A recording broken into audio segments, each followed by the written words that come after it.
Get started tonight with the City of Bloomington Utility Services Board meeting for February 23rd of 2026. And a reminder of the mission of City of Bloomington Utilities is to enhance the quality of life in our community by providing safe, sustainable, and high-quality drinking water, wastewater, and stormwater services in a cost-effective manner, promoting the public health, economic vitality, and environmental stewardship. And just a reminder that if any of our board members has a conflict of interest or personal or financial conflict with any of the issues or individuals on the agenda, to be sure to recuse yourself during those particular portions of the meeting or those particular votes. All right. Next is any petitions or communications. Anything from the public or even board members? All right. Let's go on to approval of minutes of the meeting of February 9th.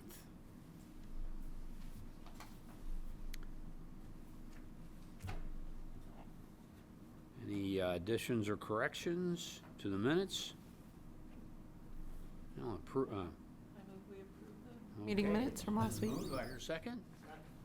All right, moved and seconded to approve the minutes of our February 9th meeting. All in favor, say aye. Aye. Aye. Opposed? Okay, motion carried. Next is approval of the claims, and we'll start with standard invoices.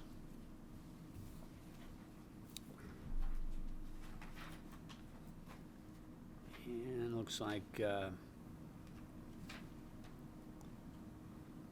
chance to review all those. I just wanted to point out on page 5 our $25,000 donation to the Lake Monroe Water Fund. Thank you, Megan. That's an annual contribution? Great. Well, we know how important that is, since that's our main source of drinking water, and that organization does a good job supporting our mission. That's good.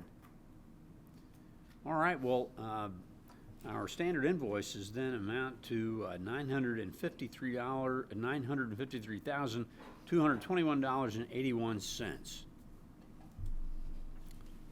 I hear a motion to approve. I move that we approve the standard invoices. Been moved and second. All in favor? Aye. All right, standard invoices are approved. Those accounts payable. Next are utility bills. And wait a minute, we got utility bills are next. Let's find those there.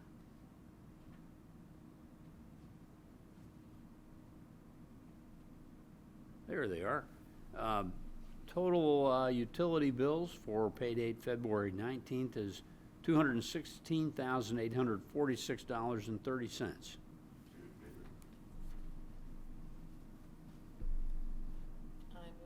Approve the utility claims.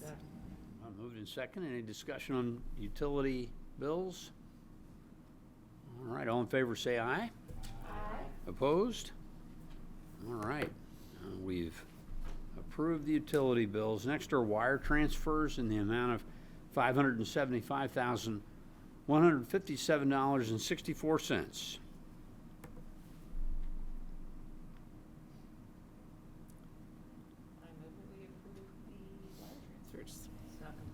Okay, it's been moved in second. Any discussion on wire transfers? All in favor say aye. Aye. Opposed? All right, our wire transfers are approved. Next are customer refunds in the amount of $387.88.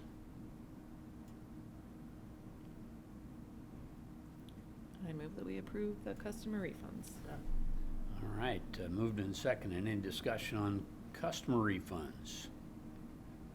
All right, all in favor say aye. Aye. Aye. Opposed? All right, customer refunds are approved. Next is the consent agenda. Catherine. Good evening, I'm Catherine Zager, Utilities Director. I'm presenting tonight's consent agenda totaling $21,000 $84.91 for non-chemical contracts.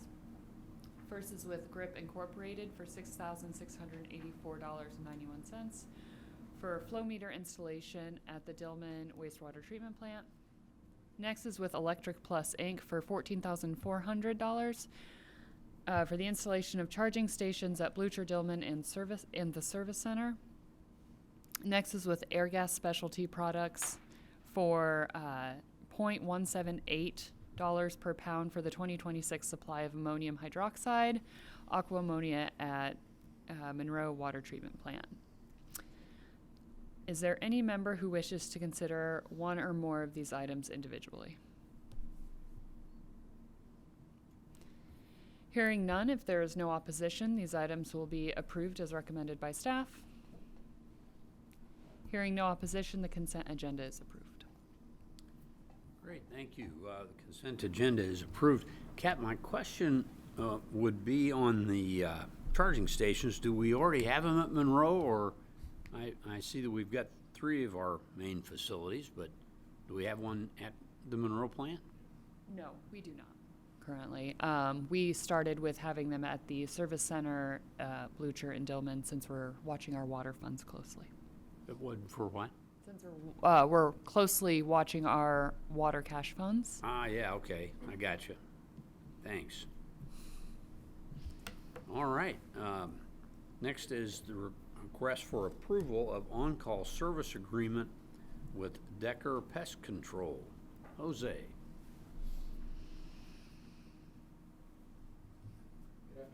My name is Jose Fuentes. I'm the purchasing manager here at CBU. Requesting on-call service with Decker Pest Control, a local company that we would like to have as for pest control. And that's for all CBU facilities, right? That is correct. It's a 1-year contract with 2 additional 1-year terms, right? That is correct. Okay. Yeah. Is that amount independent of how many times they're used, or do they come out a certain number of times a year? It just depends on the scope of work. If we need something immediately, this is just being able to call them and just have them come and provide a service with it for us. Do you feel that we get the $10,000 a year worth of service? We haven't used them yet, so I would have to look at that as the year goes. Okay. Maybe you could report back next year. That I can See be how happy it to do went. that. Jose, it's on call, so it's as needed, kind of. That is correct. That's kind of what that, so you may not use it all if, We don't have any issues or problems. Yes, that is correct. okay, so it's kind of like, yeah, not to exceed. Right. It is a not to exceed. Yeah. Yes. It's not kind of We don't like, say it is a legal. not to exceed. Yeah, so it avoids us having to wait 2 weeks to come in and talk to the board about an individual contract. So we set it out for $10,000 per year, and as we use them, they will invoice us and we'll pay them for the cost of what they do. And if we get to 10 grand, the contract's done for that year. We wait until the next year. And we have more than one contractor per discipline usually, so we can rotate through them and continue to keep services going at the different plants without having to wait, again, like I said, 2, maybe even sometimes 3 weeks to get before the board to get things approved so we can come in and turn a screw or, something simple like that. That's what I was asking. Thank you. Yeah, Amanda. Just a question for you. So, these on-call services, because they are, as you did a great explanation of how these work, is this something that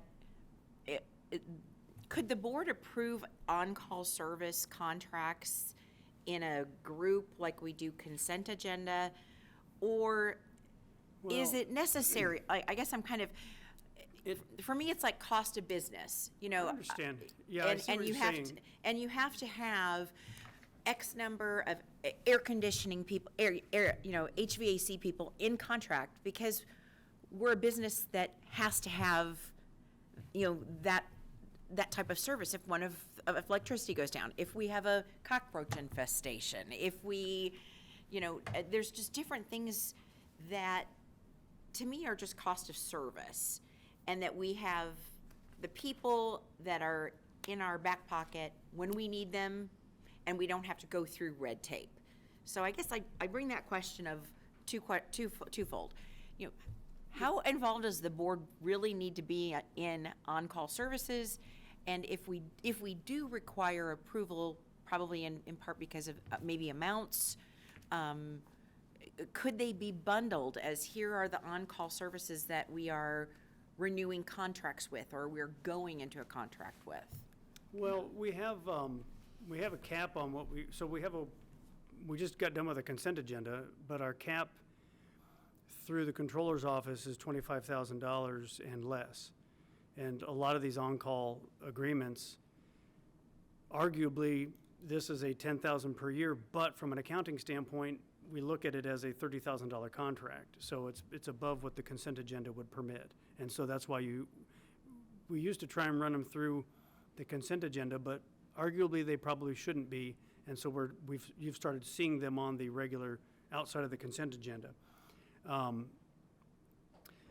so a lot of that has to do with transparency as well, just to allow the public to know what we're spending, what we're earmarking and allocating our funds for. I don't know how we could streamline it in a way that if it was like per discipline, if we were like, hey, here are all of the electrical contracts, on-call contracts, but they don't all expire at the same time. So we can't really bundle them like that. And then if you're going to bundle them together from different disciplines that might have different amounts, that starts to get tricky. So I still feel like this is probably still the best and most efficient, most transparent way to handle these on-call contracts, is to do them individually. That makes sense. I was just kind of, thanks for bringing up the fact that even though it's under that threshold 10,000, that it's, Per year, right. per year. But the whole contract is earmarked for 3 years if we use them each year, right? So it really is from an accounting standpoint, it really is a $30,000 contract. Okay. Thanks, Good? Chris. Thank you. So the bottom line is, if we get to the 10,000, don't tell the pests, because they'll just come back. Yeah. Well, we probably have option B or option C do. lined up. This is just, we already have one in place. This is just another, An just in additional, case. yeah. Right. Hey, well, thanks. I think it's been moved and seconded, I think, right? Not yet. We tracking? Okay. All right, ready for a motion then? I move that we approve the on-call services with, I was looking at other things. Number Pest- 6. Decker Yeah. Pest Control. All right, it's been moved and seconded. Any further discussion?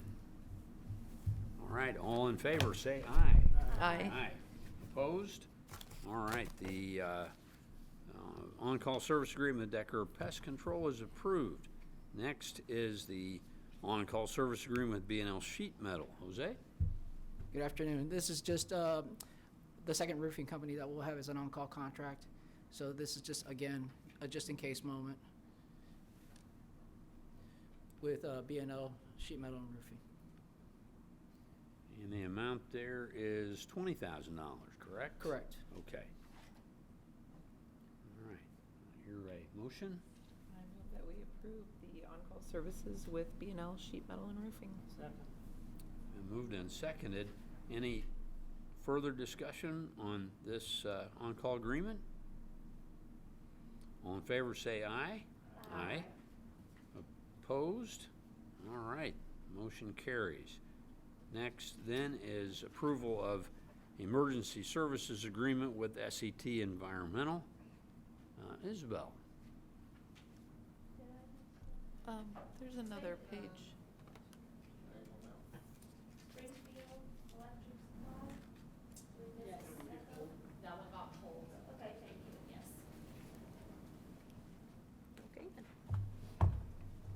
All right. Hi, good evening.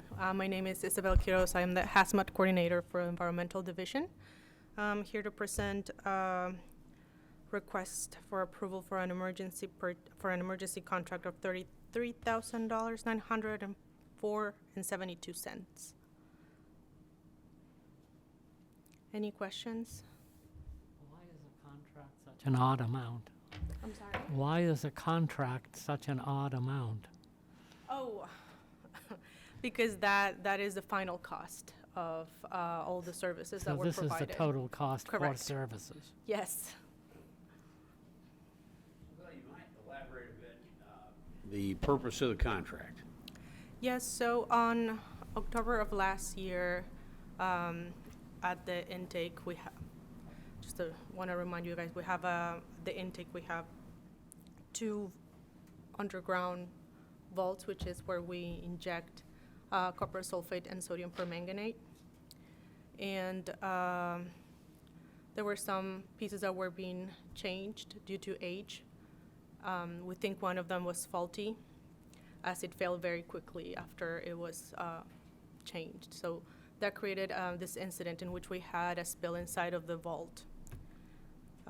What happened is that we had an old pipe from original design of the plant that, although it was blocked at the end of the pipe, we were worried that because we didn't have a way to know how much of the material was flowing into that pipe,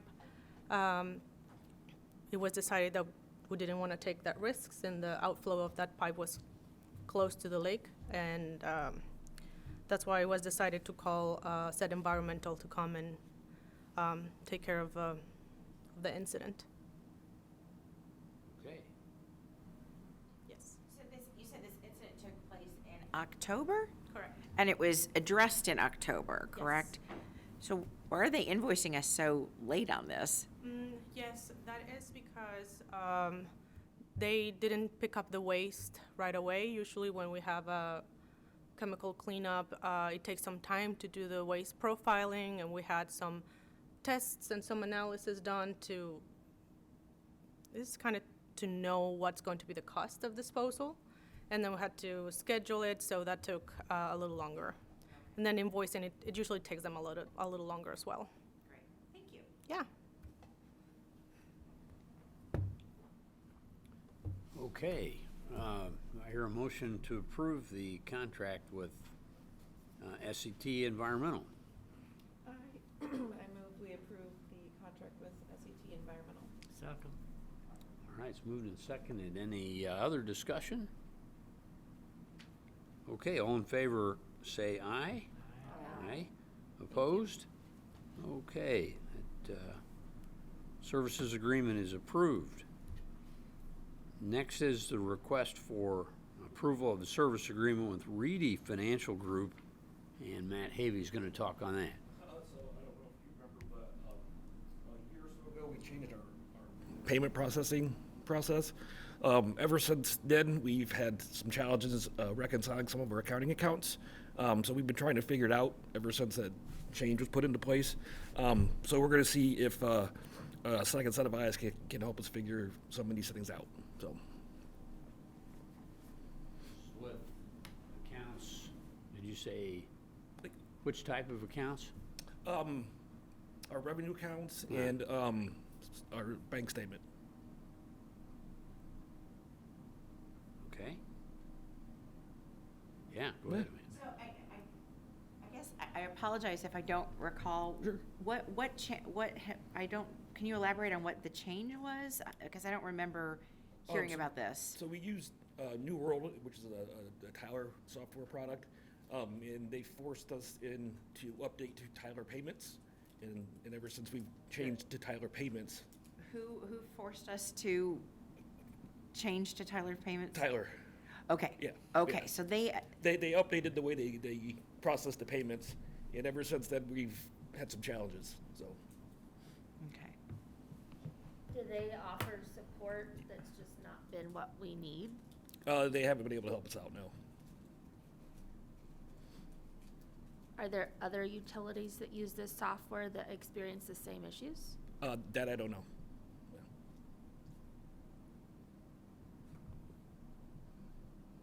Okay.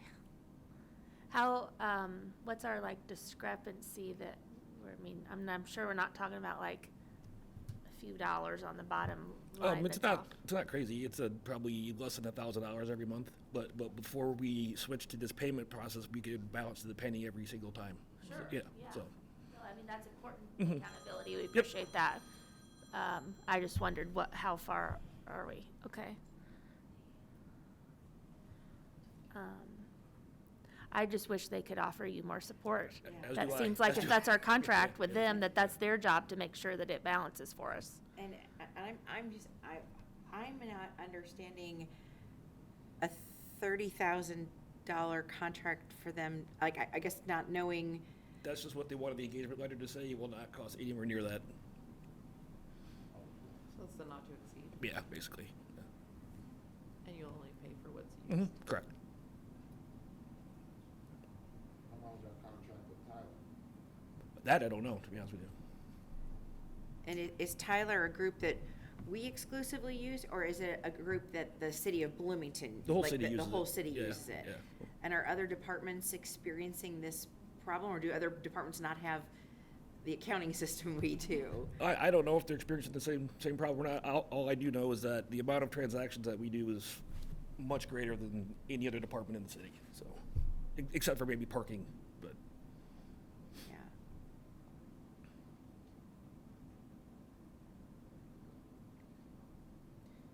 Any other questions? I would be interested to know if the other city departments experience this issue as well, and then are they just like, well, it's only a It's only couple dollars, so $1,000, we'll just yeah. let it go? And then that feels like that should be like a shared expense, and this is what we need. And I know you say it's gonna be less than the 30,000, so, I just feel like we should get the customer support. I'm sure we're paying a lot for the program to use every month. Good discussion.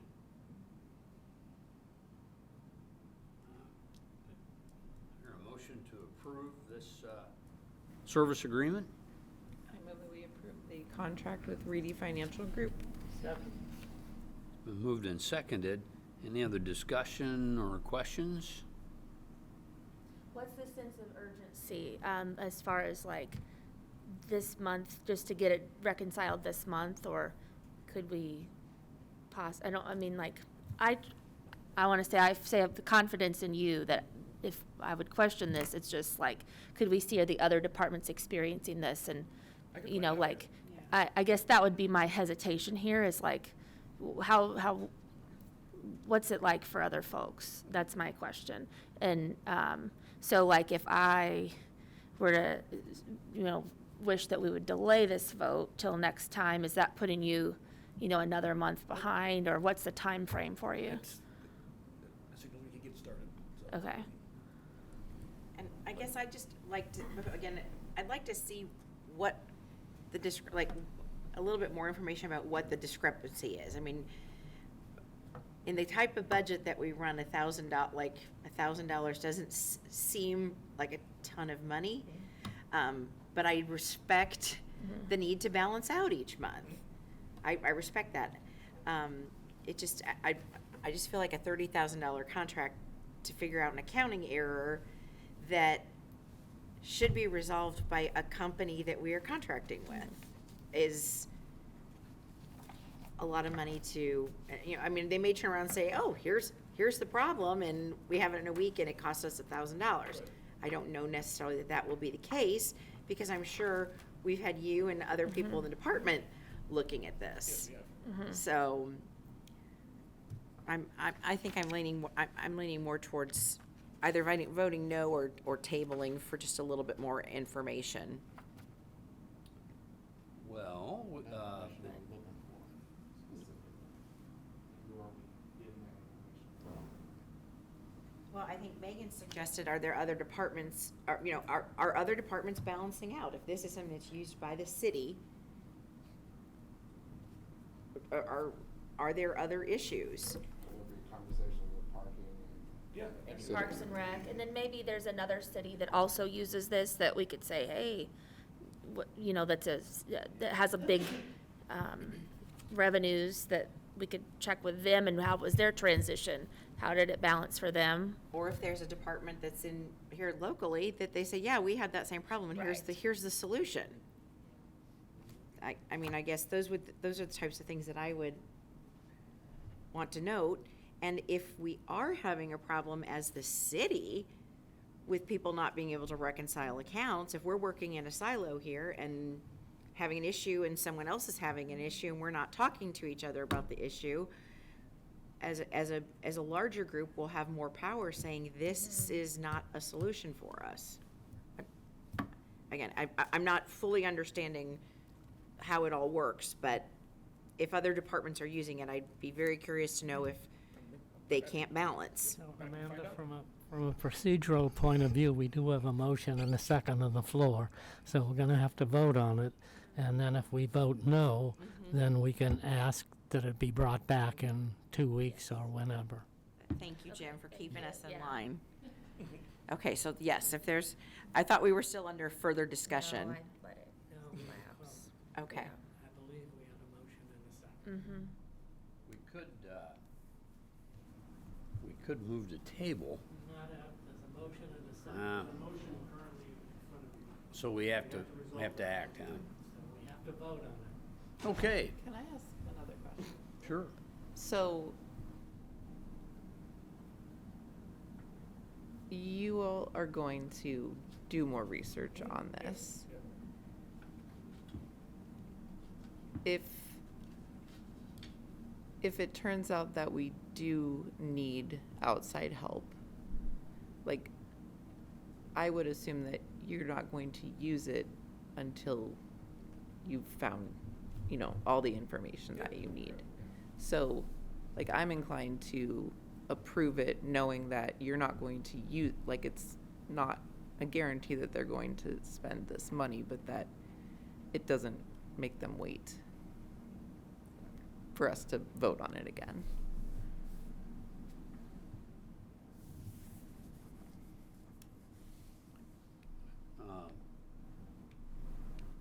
Well, I guess my vote would be will be a no, and then I would request a table, just since Matt said there's not like this, we need this resolved today. So if there'd been a different sense of urgency, I think I would lean that direction, but I think as is, I'll just vote with no. And if there is something that is a shared issue within the city, then it should be a shared cost to resolve it. Yeah. So like I said, I have too many questions to pass it. Especially since it's a system that we didn't really buy. Yeah, exactly. Yeah. So if we have to Okay, vote. we'll, call for the question then. All in favor, say aye. Opposed? No. Nay. Then motion fails, and this can come back at another meeting. Do we need to move to table it, or does that? No, yeah. Okay. Thank you for the information and your time, and I appreciate you've spent a lot of time on this, getting up to this point. So, thank you for a little bit more time, and then we're gonna get it resolved, help you get it resolved one way or the other. There's nothing Thank you, worse- Matt. There's nothing worse for an accountant for not to see Yeah. a zero. Not a problem at all. Yeah. Or like all the background and history that went into it, so it's really not a problem. Thank you. Thanks. Yeah.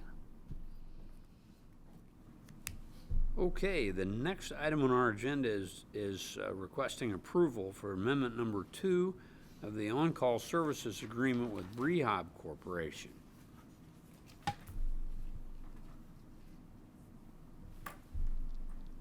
Good afternoon again. Brehab works on our compressors. So anytime we have a compressor go down, they are the ones that we call currently. And if we have a compressor that's not in service, they will rent us one. So that's why we're amending this contract for the cost. Did we not just amend this not too long ago with Brehab, or was it a different company with their crane? Well, we just had a company, Ingersoll Rand, that went through for compressors. Okay, so we do, sorry, that leads to my second question is this seems like a very specialized service. We do have multiple vendors that can assist with this, correct? That's correct. Okay, great. That's one of the things that I've been asked to focus on is getting multiple vendors that can do the scope of work at our plants for that Excellent. purpose. Thanks, Jose. Yes, ma'am. Any other questions? Say, all right, I hear a motion to approve. I move that we approve the agreement for on-call services with Rehab Corporation. It's been moved and seconded. All in favor, say aye. Aye. Opposed? Okay. That is approved.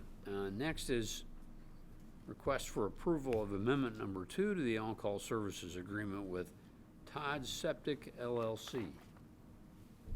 So again, this is for obviously Todd Septic. They pick up our waste. We had a machine that went down, and so we had to use a good amount of the on-call service money. So this is just to carry us over until, I believe it's August when it gets auto-renewed. Any other questions for Jose? Since we've talked about this tonight, about the annual for 3 years, so in August, it'll reset at the $10,000 limit, and then if we needed to do amendments at 5 and 10 again, but it doesn't reset at 20,000 in August then, Right, so the amendment would be for this year. for this year, okay, I don't think that's accurate. okay. No.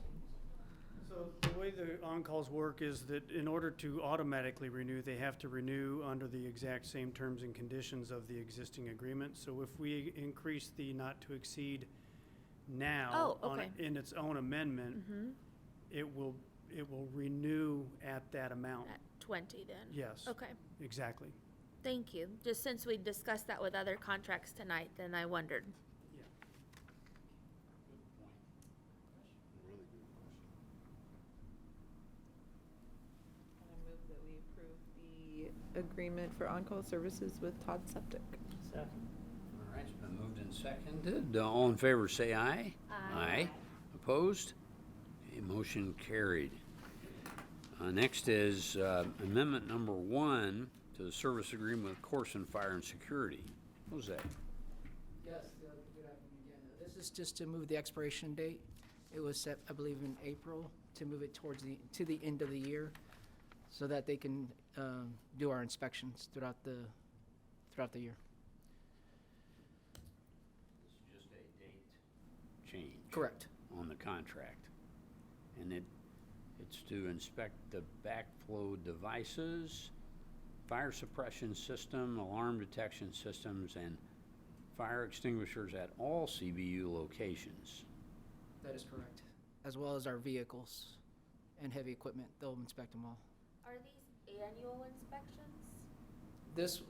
We will need annual inspections, but this, So like, what's inspected on February 24th needs to be re-inspected by February 24th, same 2027? timeframe, yes. Okay, so by extending the expiration of the contract, everything will still be in compliance? Nothing will be like, Correct. It just Past gives- expiration. It just gives us more time so they can do their inspections yeah, correctly and thoroughly. thank you. Any other questions? All right, ready for a motion? I move that we approve the request. Approval for contract with Corson Fire and Security. Second. Okay, all in favor, say aye. Aye. Opposed? Okay, motion carries with Corson. Thank you, Jose. Next is old business. Is there any old business to come before the board? Yeah, Amanda. I just had a question, if we have any word on the replacement for Jeff Eman's position. Oh, yeah, so what we know now is that the committee has recommended someone to council, and they will be voting at their meeting next week, March 4th. At the March 4th meeting. At the March 4th meeting, yes. Are we at liberty to know who that person is yet, or is it? Not yet. Not yet. Okay, so March 3rd, it'll be on, March 4th. or March 4th during the Regular council meeting. council meeting. Thank you. Good question. All right. Any other old business? New business for the board? All right, subcommittee reports. Whoops. New business from staff, yes. Okay, so this came up, I just wanted to talk about some of the changes to the consent agenda.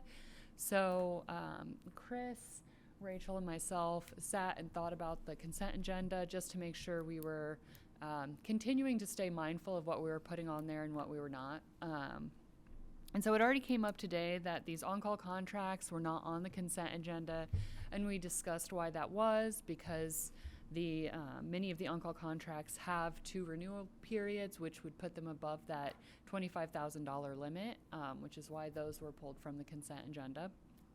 But additionally, we discussed potentially adding the minutes to the consent agenda, which I would love to hear the board's input on that.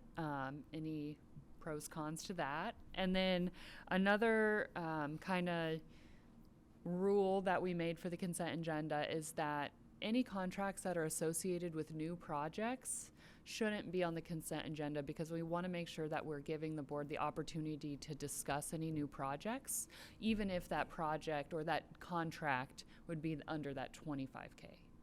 So those are some of the changes we'd like to implement on the consent agenda, just for added transparency, clarity.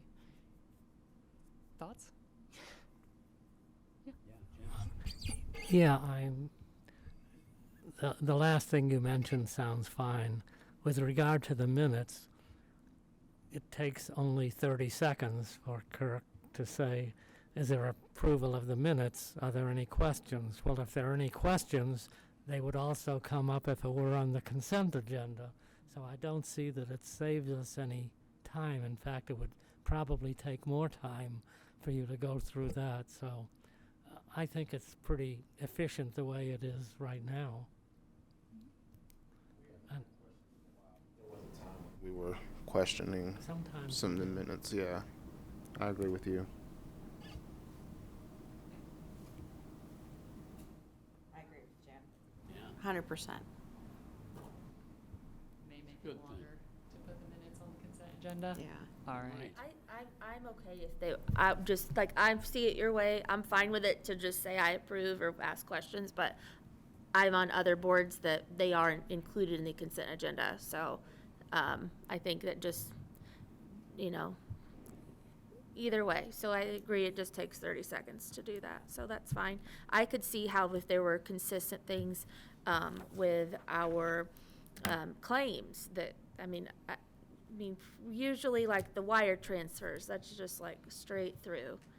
Again, it only takes 30 seconds, but we often will have comments on the standard invoices and Yeah. customer refunds. But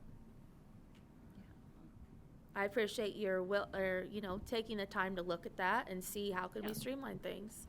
Yeah, Yeah. I just noticed that the consent agenda was getting longer each time, and I was like, are we still being mindful of what's getting put on here? Especially the contracts associated with new projects. I just want to make sure that you have time and the space to deliberate and to consider these new contracts. So, yeah, that's my new business. Anything else? Not in new business. Not new business, okay. Do we have any subcommittee reports since our last meeting? I don't think so. But we do have a subcommittee meeting right before the next regular meeting, just to remind people. The environmental committee meets at 4 o'clock, and our next meeting date, March the 9th. Okay. Looks like we're up to staff reports. Yes.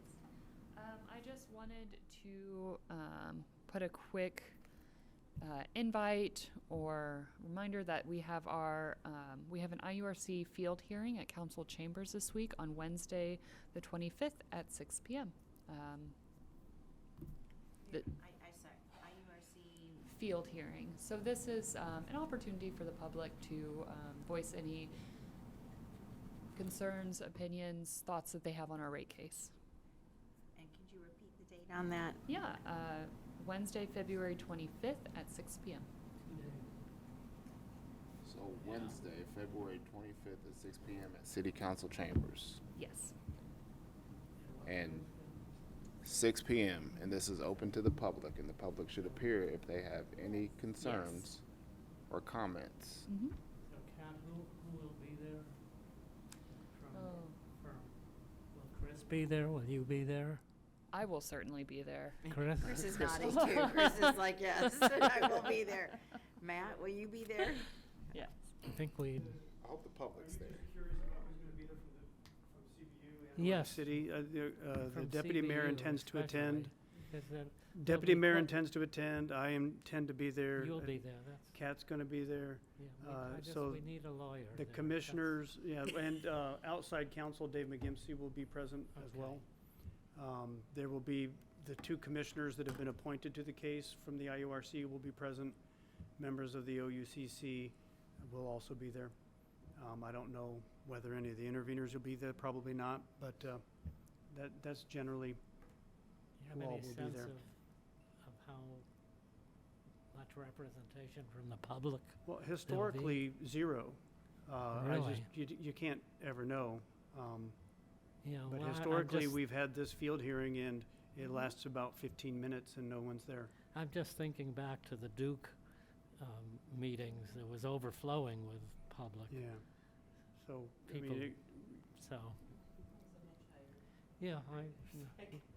I So know, we'll but just- people we'll- don't we'll like the find out on rates Wednesday. increased, so, okay. And this is our, how many times have we presented this information to the public? Just not at this stage, but it's the same information that we've shared since the fall. Yeah, It's been at least 3, If you- not if you 4 include times. City council. absolutely, yeah. Mhm. Oh, Okay. yeah. Yeah, that'd be 4. So, Well, are there likely to be meetings and people from attendees. IU or IU Health there to talk about their side? Hard telling, not knowing. Have not attended. Okay. We've had more meetings than attendees. So it'd be great if the public could show up. Yeah. And again, this is just an opportunity for public input. This won't be the same presentation as before. Kate, you might tell us how the agenda usually works for these. So, hi, Chris Wheeler, City Legal. The IURC will give a short statement about the purpose of the meeting, open it up to the public. If nobody's there, they'll take a short recess of about 15 minutes just to give an opportunity for any public to show up. They will reopen the meeting, again, ask for any comment from public, and if there is no public, they will then close the meeting. It's very short. That's the agenda. and if we have anyone that wants to review the information, it's on our website. Yes. Yeah, there is no presentation that's given by the city. This is all for the IURC to hear any comment. This is it's an opportunity to be heard from the public. How many times does the IURC do this in Bloomington on that process? Is this a one and done? Yeah, just the one. Thank you.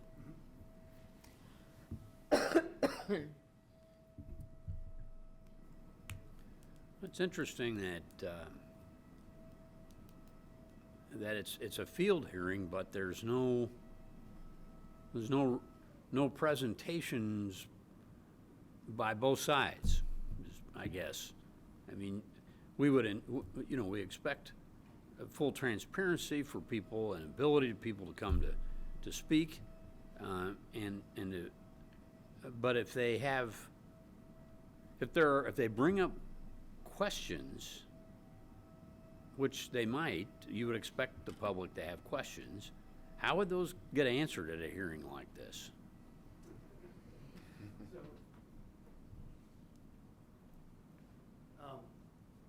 It's not supposed to be a dialogue, it's for the IURC to hear comment. Mm-hmm. It's not a question and answer session. And that's part of what they will explain at the very beginning of the field hearing. And it all goes to due process, an opportunity to be heard before the government takes action. So this is the IURC's compliance with due process to give the public an opportunity to be heard. Got it. Yeah. I just think, Fascinating. well, what concerns me about, when public gets a chance to voice their concerns, sometimes they would expect an answer from their city government about their issues, and I guess they've had opportunities to come to see us, but it wouldn't be a bad idea, I don't think, obviously, the IORC's running this, we're not, right? Correct. So it's not our game, but do we have like a fact sheet of kind of a rundown of what we're doing here, like the Reader's Digest version, because it's hard for citizens to understand all the nuts and bolts. But at least if we could have something we could hand to members of the public, we could use other times even, because outreach materials on our website, and we've developed quite a few outreach materials as part of this current rate case. So, FAQs, Frank's done a great job with outreach and the graphics explaining our capital improvement projects and how much those cost. Yeah. I think it'd be good to have some things handy. And the city did give the public plenty of opportunity to comment and have question and answer, and the public did not take advantage of those opportunities. Well, So the time for question and answer is over. We're now at the point where the IORC is going to have hearings between the OUCC, the City of Bloomington, and any interveners. So anybody who has an actual concern who wanted to weigh in would need to intervene and give their testimony to the IORC at this point.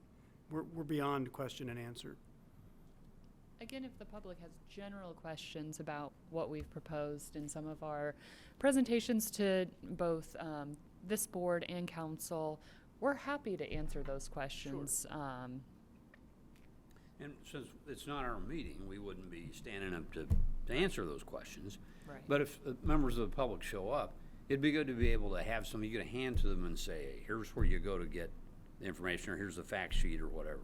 I suspect that if anybody had a question and asked it at the hearing, we would hear it and take note, and there would be an opportunity to convene and discuss it with those members of the public after the meeting, or even here at this forum, or even just informally through the City of Bloomington. And that's exactly what should happen, Chris. Yeah.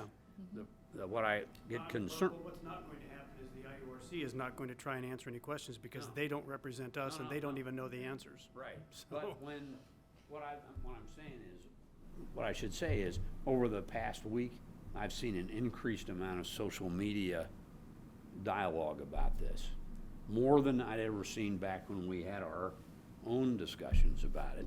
Because I think what happens a lot of times is it gets on their agenda when it's starting to become reality. And that's when they think, well, now I need to engage. And they may not have thought that till now, because it's getting close. So I guess my point is, I've seen a lot of discourse going on, and now people are starting to think about it. So now it's when we need to be able to have answers. I know Wednesday is not the time for us to stand up and give answers, but if people are there, it'd be nice for us to kind of reinforce our transparency by saying, well, those were good points you made, or whatever. Thank you for being here. Here's what we're trying to do here. Yeah, I agree with you. We have that information out there. I don't think we should have to have everybody here scramble in a week to make a pamphlet or a handout or. But we've got it, right? Yeah, I mean, it's on the website, so. Yeah, I mean, we've had QR codes on flyers to our websites. We have materials. Yeah, I think we've gotten really good about communicating with the public about this rate case and making sure that they're getting all the information they need. And if it's not in some of the materials we've already made, we're happy to find the answers to their questions. It may not be a bad idea if it's not already to have what Kirk is speaking about already at City Hall, like just for people that walk in and at other times. Yep. I know there's other loose leaves materials over there, so. I lean so heavily toward making it easy for the average ratepayer to understand what's going on. And it's hard to figure all this out. I mean, we live it because we see what happens. We think about it all the time, about what happens if we don't make these investments. But most people take this stuff for granted, that we, our staff, our team, fights their way through every day to make sure that when we flip the faucet on, it's great quality water. But I think a lot of people take that for granted, and then they start to suspect that they don't have a good enough understanding, so that they start to suspect that we're not doing our job very well. So I think that if we've got the tools to help them, it's a good thing. But we've done plenty already. But a lot of times, it's like you may not show up to the third hearing that the 20 acres next to your neighborhood is going to get rezoned. You don't do that till the last day. And quite frankly, we'll see the bulk of our complaints and concerns about it when it's approved and it shows up on their bill. Right, exactly. And we've been talking about this for 2.5 years. So I see your point, and I mean, we are in the weeds with all of this. But I think staff and the city council have all done a fantastic job of giving the public opportunities to comment. And this is the next step in the path, that this is not a Q&A time. Yes, this is not a Q&A time, but I do really appreciate your reminder for us to stay vigilant about outreach, because it is ongoing. And sometimes, you get into a mindset of outreach is this period to this period and then we're done. And so, I mean, outreach is continual. So I do appreciate your reminder to stay vigilant on that, and we will. To me, it's all about trust and transparency. It's almost like you can't do enough of it. But we try our best, and that's great. Appreciate that. All right, we're still in staff reports, I think. Anything else? All right. Any petitions or communications? Seeing anything? All right, we'll move to adjourn then. There's no other business. We are adjourned. Thank you. Thank you.